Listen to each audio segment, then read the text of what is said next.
ओम परब्रह्मणे नमः।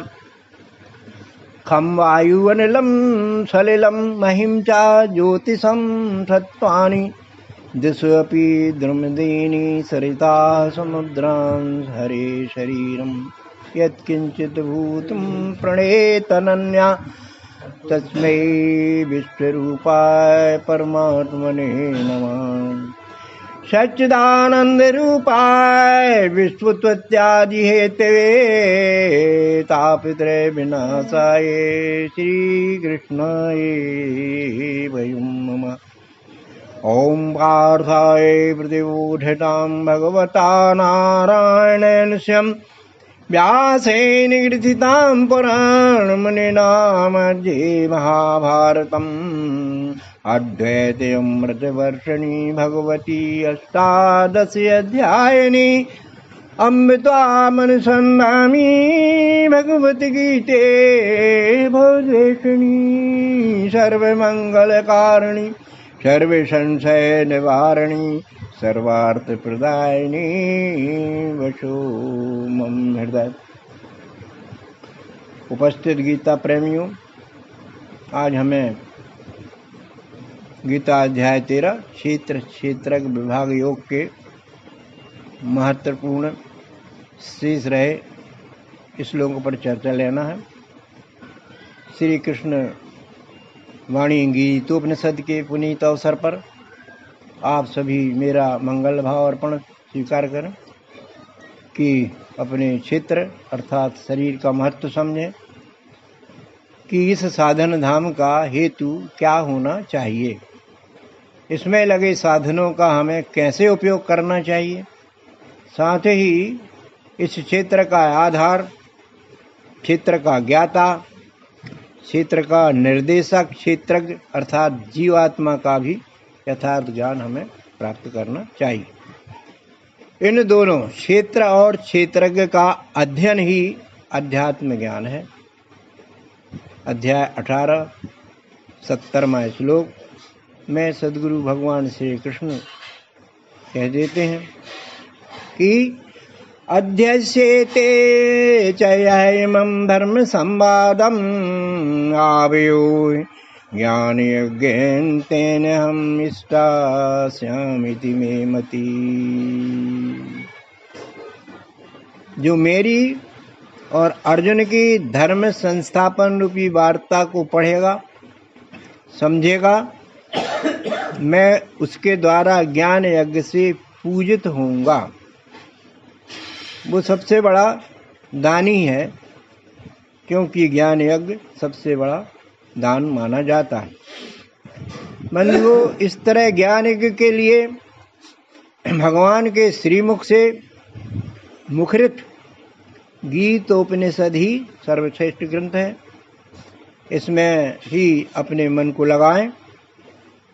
7 अध्याय का पहला मंत्र हमको सजेस्ट करता है, भगवान का सुझाव है कि मयि आवेश मना पार्थ योगम युञ्जन्मदाश्रया असंशयं समग्रं मां यथा ज्ञास्यसि तुतेषु। यहाँ पर बात की है कि मेरे को मन दे दे, मन मुझ में लगा ले, निश्चित रूप से तू मुझे जान लेगा और पा लेगा। ये गारंटी भगवान ने दे दी। अर्थात एकाग्र मन से मुझसे योग कर तो सबके आत्मरूप मुझको तू संशय रहित पा सकता है। इसके बाद पश्चात संजय के 4 फल तेरी झोली में आ जाएंगे और योगक्षेम भी मैं बहन करने लगूंगा। आखिरी अध्याय 18 का अंतिम श्लोक संजय का अनुभव भगवान व्यास जी ने लिखा है 1878 में।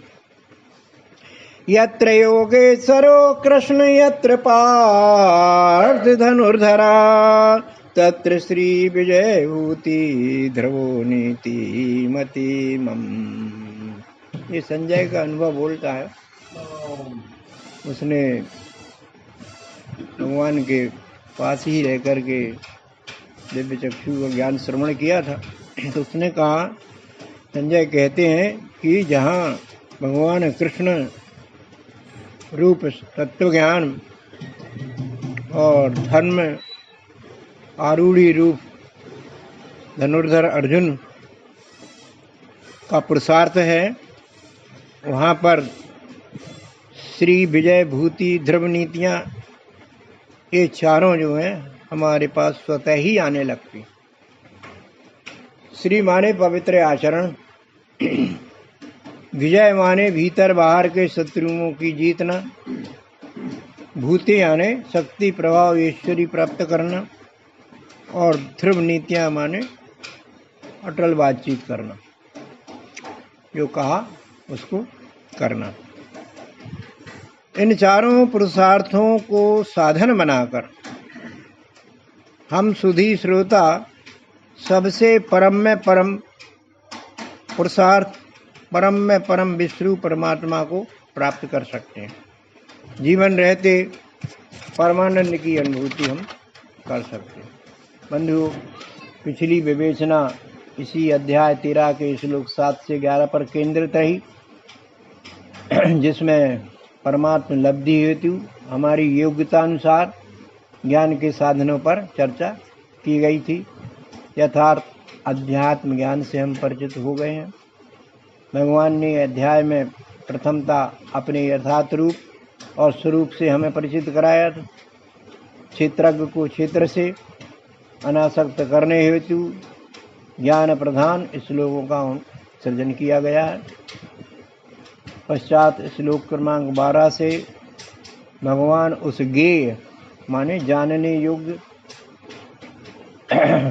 जान पहचान हेतु भगवान व्यास जी लिखते हैं 13-12 में, ज्ञेयं यत् यत् प्रवक्ष्यामि यत् ज्ञात्वा अमृतम् अश्नुते अनादिमत् परं ब्रह्मणा सत् तत् न असत् उच्यते।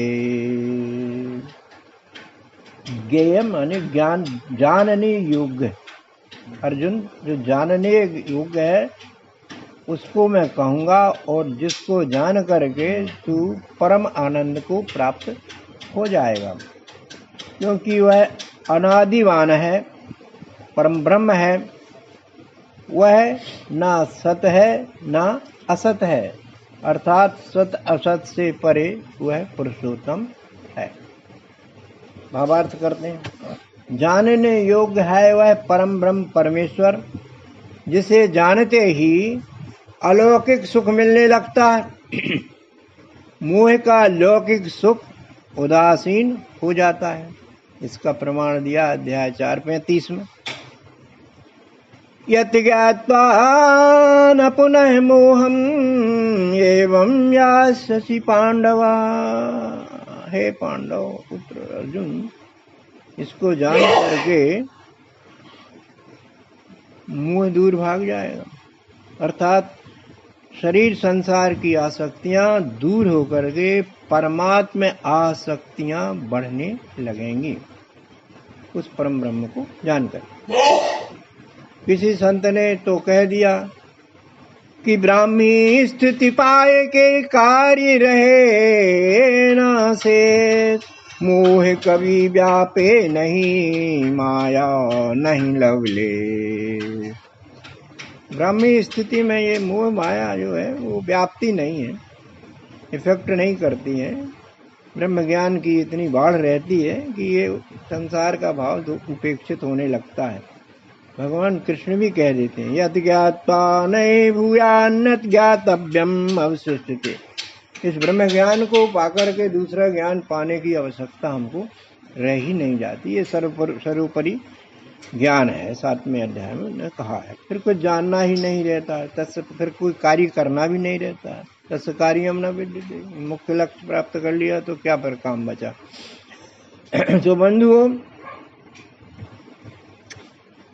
जिसको जानकर साधक अपने यथार्थ निस्वरूप अविनाशी ईश्वर का अंश की अनुभूति कर लेता है, संसार रूप भ्रमजाल से माया मोह से उसे मुक्ति मिल जाती। गीतामृत पीने से संसारी भ्रमजाल उसका टूट जाता है और परम आनंदमय स्थिति का वह अनुभव करने लगता है। अनुभूति का विषय है सुख, आनंद, परमानंद, सब अनुभूति का विषय। वस्तुतः गीतामृत के पान की कुंजी तो सदगुरु के पास रहती है, जो अमृत रूप तत्व दर्शन से परम पद की प्रत्यक्ष अनुभूति करा देते हैं। परम पद के स्वरूप के कथन में आया है कि वह अनादि पर ब्रह्म न सत है न असत है, तो फिर वह क्या है? वास्तव में वह दोनों से उत्तम पुरुषोत्तम है। प्रमाण प्रस्तुत कर रहा है 15-18 का श्लोक। यस्माक्षरम अतीतो हम अक्षरादपि च उत्तमा अतास्मि लोके वेदे च प्रतिता पुरुषोत्तमा।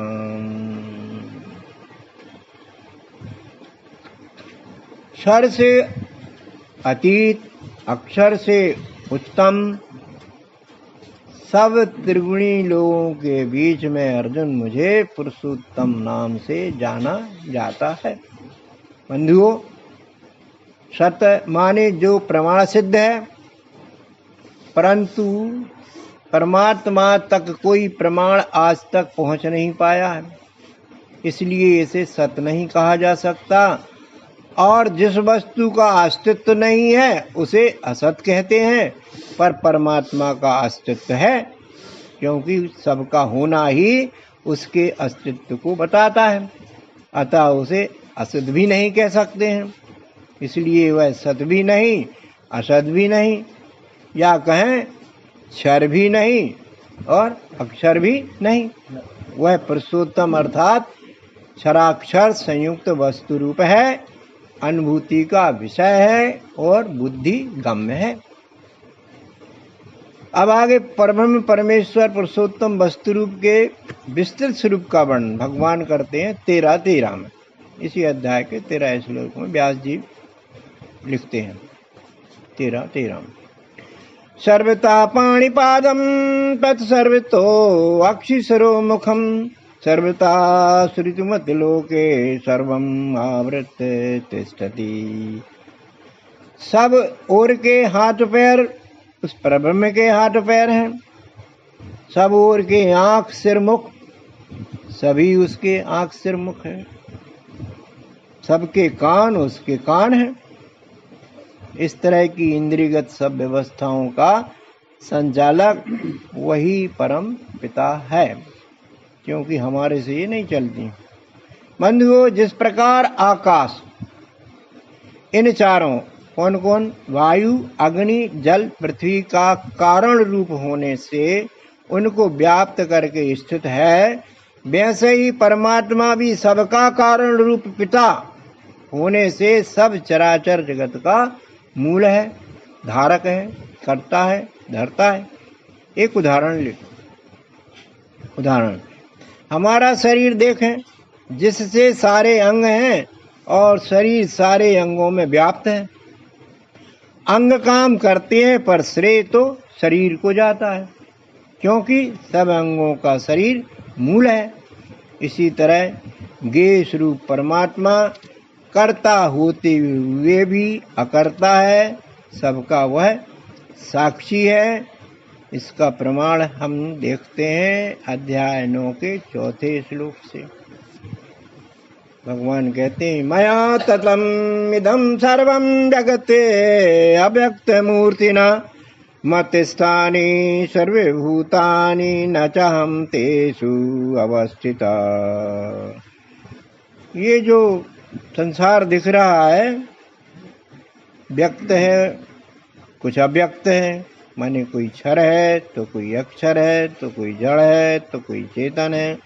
ये सारा जगत मेरे द्वारा ही सृजित किया हुआ है, परंतु एक बात जरूर है कि मत स्थानी सर्वभूतानि, मेरे स्थान पर ये सब काम कर रहे हैं, मगर मैं इनमें अवस्थित नहीं हूँ। ये बात इसमें कही गई, इसको अपन समझते हैं। अर्थात डाली पत्ते फूल फल सब मुझ वृक्ष से हैं, पर मैं डाली नहीं, फूल पत्ता भी नहीं। कुआं नदी या तालाब समुद्र से हैं, पर कुआं समुद्र तो नहीं, तालाब समुद्र तो नहीं। अर्थात अंशी में अंश गुण रूप से तो एक है। अंश जीव अक्षर है, उस पर क्षर शरीर काम करता है, पर जीव शरीर तो नहीं हो सकता है। जैसे स्वर्ण पर अनेक आभूषण निर्मित होते हैं, अपन पहनते। स्वर्ण का गुण और आभूषणों के गुण तो एक से ही रहते हैं। यहाँ स्वर्ण आधार है आभूषणों का, पर आभूषण स्वर्ण नहीं होता है। अर्थात स्वर्ण रूप परमात्मा आभूषण रूप चराचरों में पूर्णता व्याप्त है, पर चराचर परमात्मा नहीं। अर्थात परमात्मा के विश्व रूप में सब मानव पशु पक्षी सब स्थूल सूक्ष्म जीव जंतु समाये हुए हैं। इनके जो हाथ पांव सिर मुख आदि अवयव हैं, वे ही विश्व रूप परमात्मा के माने जाएंगे, क्योंकि प्रत्येक वस्तु में परमात्मा की क्षरदेह है और उसकी आत्मा रूप अक्षर अंश दोनों समान रूप से हैं, जिन्हें पुरुषोत्तम नाम दिया गया है। अतः अक्षर अक्षर पुरुषोत्तम की त्रिपुटी से ही परमात्मा को देखा जा सकता है।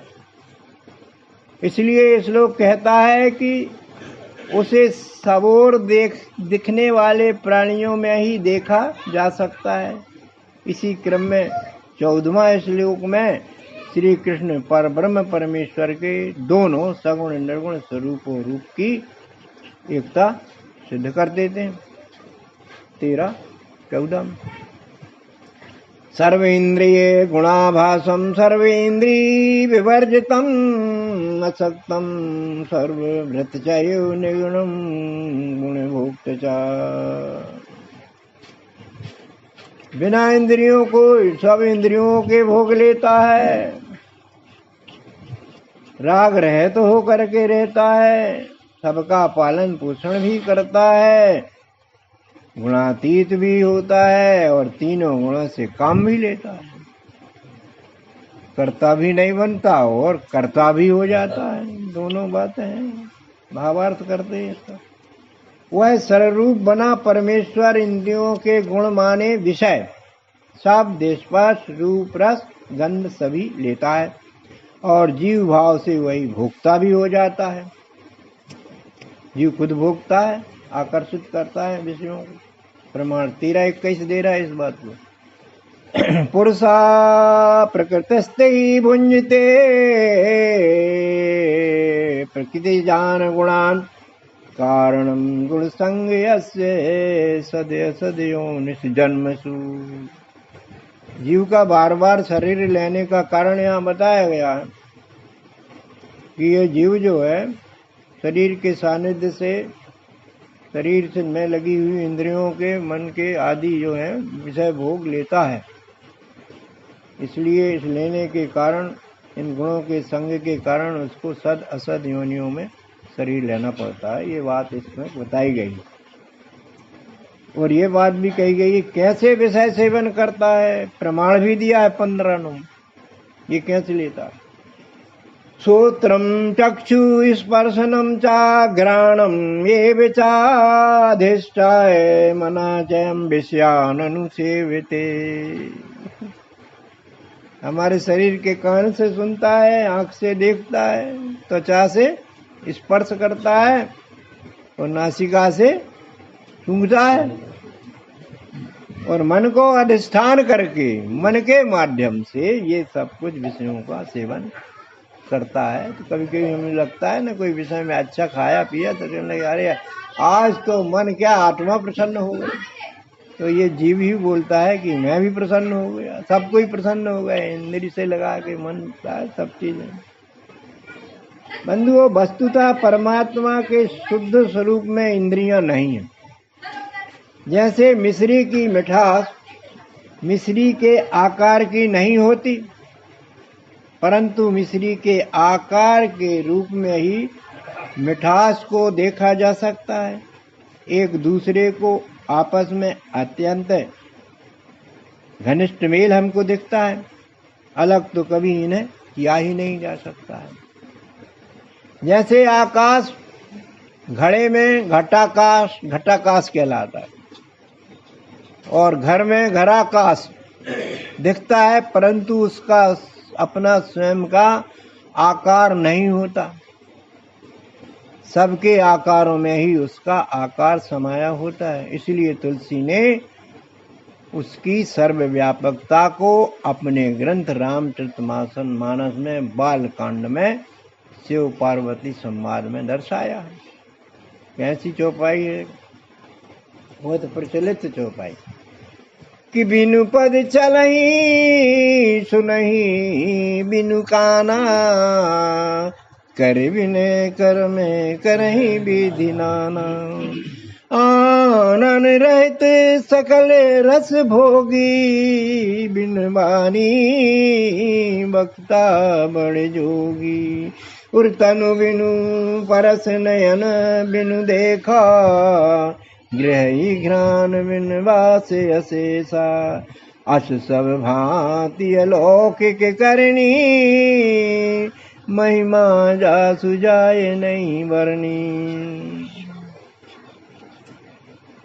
बिना पैरों के इधर से उधर गमन, बिना कान के श्रवण, बिना मुख के रस, बिना वाणी के बोलना, बिना तन के स्पर्श पहचानना, गंध लेना आदि जो है ये अप्रत्यक्ष रूप से अपने प्रकृतिस्थ साधनों से लेता है। जिम्मेदारी किसी और की रहती है, लेकिन आदेश कोई और का होता है। वह अलौकिक करनी से सारे लौकिक काम करता दिखता है, मगर साक्षी के तुल्य बना रहता है।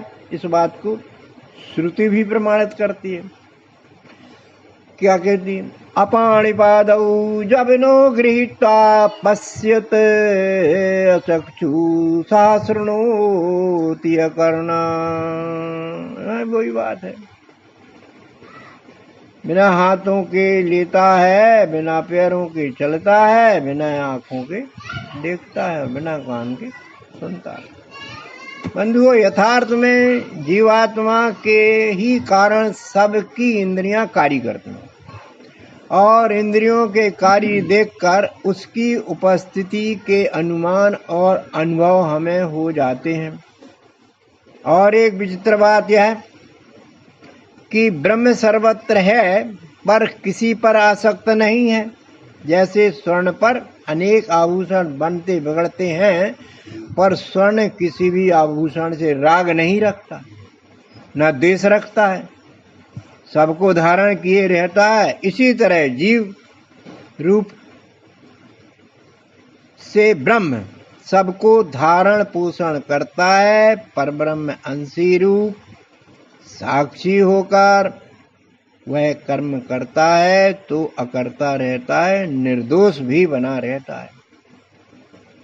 क्योंकि हम ब्रह्म के अंश हैं तो हमें भी ये निर्दोष स्थिति में रहना चाहिए, साक्षी भाव से अपने कार्यक्रम करना चाहिए। काम कर रहे हैं लेकिन लेपन न चढ़ पाए।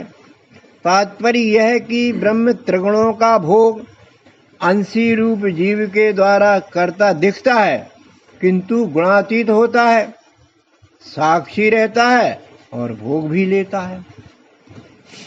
तो बंधुओं, परमात्मा के सर्वरूपी क्रम में 15वां श्लोक में भगवान कहते हैं,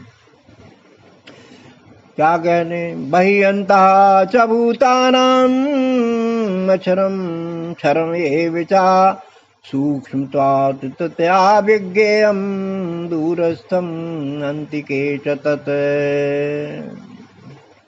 बाहर भीतर सब में वही है। विज्ञानशाला के विद्यार्थी जानते हैं कि बाहर दिखने वाले शरीर में परमात्मा का अक्षर दर्शन कर किया जाएगा, और अंतस में जो जीवात्मा है वो अक्षर दर्शन की काम आती है। तो बाहर भीतर से दोनों में ही हमको परमात्मा की त्रिपुटी के दो पट दिखते हैं। परमात्मा को और क्या कहा है कि सूक्ष्मता तत्वेक, बहुत सूक्ष्म है, बहुत सूक्ष्म है। कौन के लिए? अज्ञानियों के लिए बहुत दूर दिखता है, बहुत दूर। परंतु जो विज्ञानी है, ज्ञानियों को तो नहीं दिखेगा, ज्ञानियों को तो नहीं दिखेगा, जो विज्ञानी है उनके लिए अत्यंत ही समीप दिख जाएगा, कहीं जाने की जरूरत तो नहीं है। अर्थात यह कहा जा सकता है कि जिस तरह समुद्र में पड़े बर्फ के ढेले के बाहर और भीतर पानी पानी व्याप्त है, इसी प्रकार समस्त चराचर भूतों के बाहर भीतर परमात्मा ही परमात्मा है। बाहर क्षर रूप से और भीतर अक्षर रूप से, अंश भाव से ईश्वर है। और आस्तिकता के इस भाव द्वारा ही ज्ञेय अर्थात ज्ञानगम्य है, वो किया जा सकता है, जाना जा सकता है। दूसरे शब्दों में कहें तो सभी में वह बाहर क्षर पंचतत्वात्मक त्रिगुणात्मक भासता है और अंदर अक्षर निर्गुण रूप दिखता है। वह बहुत दूर लगता है जो इसे जानते नहीं, और जानने वाले को तो वो बहुत पास लगता है। कबीर साहब ने सहयोग कर दिया हमारा, अपना काव्य सुना करके क्या कह दिया कि सब घट मेरो साइया खाली घटना को बलिहारी, बा घट की जा घट प्रगटे हो। दूसरी उनने फिर कहा कि कस्तूरी कुंडल बसे मृग खोजे वन माय, ऐसे घट घट राम है दुनिया जानत ना। बाहर घूमते हैं, इधर मिलेगा उधर मिलेगा, जिसने जहाँ बताया उधर मिलेगा।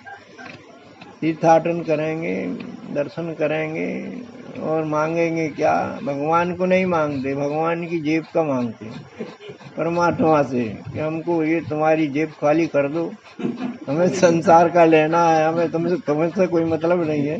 भगवान समझ जाते हैं कि ये तो मेरा भक्त नहीं, कचरे का भक्त है, इसकी इच्छा पूरी तो नहीं हो पाएगी आदि। अर्थात परमात्मा सर्वत्र परिपूर्ण और सबका आत्मा होने के कारण अति समीप है, पर जानते नहीं, इससे कठिन लगता है। बंधुओं, श्लोक 16 में भूतों की उत्पत्ति स्थिति और लय की क्रिया कर्ता भी उसी परब्रह्म को बताते हुए श्री कृष्ण अर्जुन से कहते हैं 13-16, अविभक्तम च भूतेषु विभक्तम ये च स्थितम भूतभृत च तद्गेयं कृष्णु प्रभविष्णु च। वो अविभक्त है, एक है, पर अनेक पिंडों में अपनी अनुभूति देता है, तो हमको लगता है कि ये अलग अलग विभक्ति को प्राप्त हुआ है। और वो भूतभृत चा तद्गेयम, वह विष्णु रूप से सबका पालन करता है और शंकर रूप से सबका लय करता है और ब्रह्मा रूप से सबको जन्म देता है। ये तीन प्रकृति के द्वारा भूतों की उत्पत्ति के हेतु त्रिगुणात्मक कार्यक्रम है। अक्षर भाव तो अभिव्यक्त एक है, जो सब में होने से विभक्त सा लगता है। 18 है, ईश्वरा सर्वभूतानां हृदय से अर्जुन तिष्ठति, ब्राह्मण सर्वभूतानि यंत्रारूढ़ानि माया। ये जीवांश ईश्वर अंश जो है सब भूतों में कूटस्थ रूप से भरा हुआ है, लेकिन हमको लगता है अज्ञान के कारण ये सब में घूमता है यंत्र की भांति। शरीर बदलता है मगर वो बदलते नहीं, यथार्थवाद। यथार्थ बंधुओं, अक्षर रूप ईश्वर तो निर्लेपी, साक्षी, अकर्ता, गुणातीत आदि विशेषताओं से किसी भी शरीर से संलग्न या आसक्त नहीं होता है, पर सब में कूटस्थ स्थित रहता है तथा जीवांश रूप से कर्मफल अनुसार नाना शरीर धारण करते रहने से उसे समझा जाता है कि वह मेरी अविद्या माया के चक्कर में पड़ा हुआ है। अनेक शरीर पर शरीर धारण करने से घूमता सा लगता है। वास्तव में शरीर की 3 गतियां, उसमें स्थित जीव देखता है कि मेरा शरीर बदल रहा है। शिशु अवस्था से लेकर वृद्धावस्था तक के परिवर्तन उसने देखे, पर वह वृद्ध नहीं हुआ है। उसकी शरीर पर आसक्ति नित्य संग से पक्की हो गई है, तो वह भी कहता है कि मैं भी बूढ़ा हो रहा हूँ, मेरी भी एक दिन मृत्यु हो जाएगी। पर यथार्थ में ऐसा नहीं है। ज्ञान विज्ञान से जीव का यह अज्ञान दूर हो सकता है, तो उसे अपनी अमरता का पता लग सकता है। श्लोक 13-17 की बात करते हैं। क्या कह रहा है श्लोक 13-17? ज्योतिषामपि तज्ज्योति तमसा परम मुच्यते ज्ञानम ज्ञेयं ज्ञानगम्यं हृदि सर्वस्य विस्तृतम्। ज्ञान स्वरूप है, प्रकाश स्वरूप है, शर्म हुए अंधकार से परे है, वो श्रेष्ठ है, जानने योग्य है, तत्व ज्ञान से प्राप्त करने योग्य है और सब में कूटस्थ रूप से स्थित है। इस श्लोक का शब्दार्थ भावार्थ देखते। हमारे चारों ओर दिखने वाले समस्त प्रकाश स्रोत जैसे सूर्य, चंद्र, तारे, विद्युत आदि हैं, जितने भी बाह्य ज्योति पुंज हैं, इन सब में जो प्रकाशन शक्ति है वह परब्रह्म के एक अग्नि तत्वांश के एक अंश मात्र से विद्यमान है। 15-12 में हम प्रमाण देख लेंगे इसका। यत्यादित्यगतं तेजा जगत भास्ते अखिलम यत् चंद्रमसि यच्चाग्नौ तत्तेजो विधिमाम काम। सूर्य में का तेज सब में जगत प्रकाशित होता है, चंद्रमा का शीतल तेज, अग्नि की तपन, जो भी अग्नि स्वरूप है, ये सब मेरे ही से ही इनका अस्तित्व है। अर्थात इस संपूर्ण जगत के अस्तित्व के लिए, इसे प्रकाशित बनाए रखने के लिए परब्रह्म का अक्षर अनादि भाव काम कर रहा है। इसलिए क्षर भाव स्वरूप जगत से वह अक्षर भाव परब्रह्म श्रेष्ठ हुआ। जैसे सूर्य प्रकाश तम अंधकार से श्रेष्ठ है, इसी तरह अक्षर की उपासना से क्षर से ग्रस्त अज्ञान रूपी अंधकार रहता नहीं है। इसलिए इसे तमसा परम उच्चते कहा गया है। इस सर्वव्यापी की 3 विशेषता यहाँ कही गई। ज्ञेयम अर्थात मनुष्य तन लिए जीव को जानने का सिर्फ एक ही ध्येय होना चाहिए, जिसे जानकर कुछ जानना शेष नहीं रहता। वह ज्ञेय है अपना निज स्वरूप ईश्वर अंश और अंशी स्वरूप ईश्वर का ज्ञान, ये जानने योग्य है, इसलिए उसे ज्ञेय संज्ञा दी जा रही है। ज्ञानम ज्ञानगम्यम, उसे ज्ञान अर्थात तात्विक दर्शन, सद्गुरु प्रणीत प्रत्यक्ष अनुभूति रूप ज्ञान से ही समझा जा सकता है। अर्थात तत्व ज्ञान स्वरूप वह परमात्मा है। इसके तात्विक होने के प्रमाण में संत कह देते हैं। क्या कहते हैं? अनिल अनल जल गगन रसा है, इन 5 में विश्व बसा है। अनिल अनल, अनिल वायु कहते हैं और अनल अग्नि को कहते हैं, जल, और गगन आकाश, रसा पृथ्वी, इन 5 में ही हर चीज बनी हुई है। ये बिल्कुल पक्की बात है।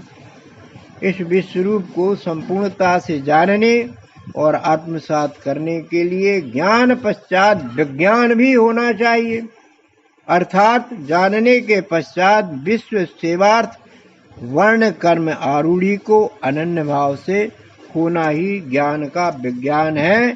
इसलिए इसे ज्ञानगम्य कहा गया है। श्लोक के शब्द हृदय सर्वस्व विष्ठितम का भावार्थ कुछ इस तरह से समझ सकते हैं हम, जैसे शब्द की प्रकाशक कान की श्रवण शक्ति है, स्पर्श त्वचा की स्पर्शन शक्ति है, रूप की नेत्रों की दर्शन शक्ति, स्वाद की प्रकाशक रसनम शक्ति जिह्वा की है, और गंध की नासिका की जिघ्राण शक्ति है।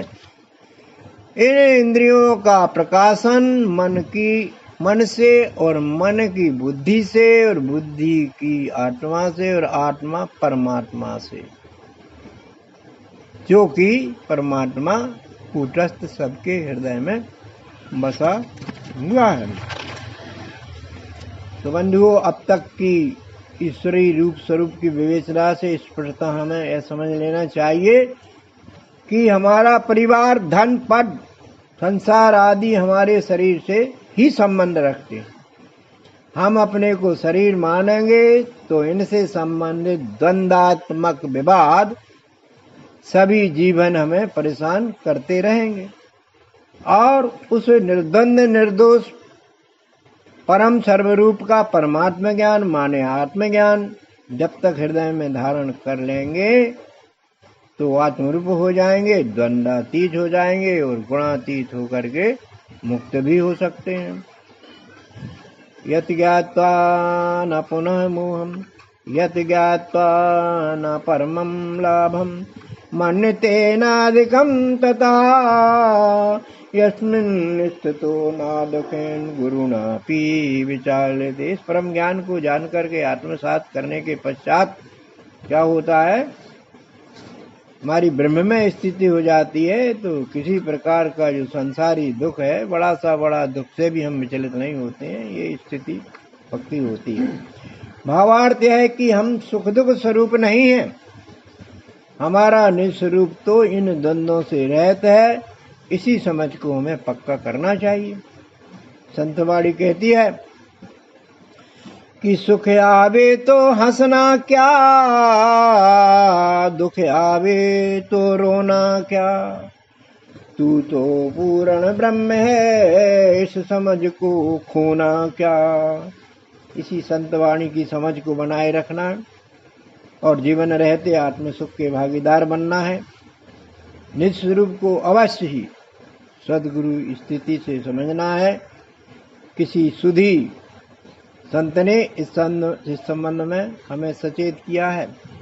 क्या कहा है कि शक्ति बहुत कर्तव्य की, धन बल बुद्धिमान, और निज स्वरूप जाने बिना नर नहीं पशु के समान।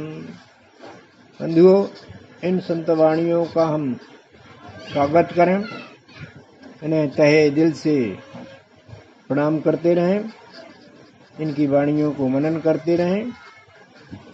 इन्हीं मंगल भाव के साथ आज गीता ज्ञान क्षेत्र से विश्रांति की ओर चलते हैं।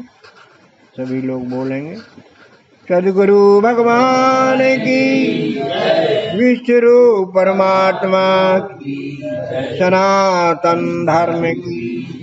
ओम शांति।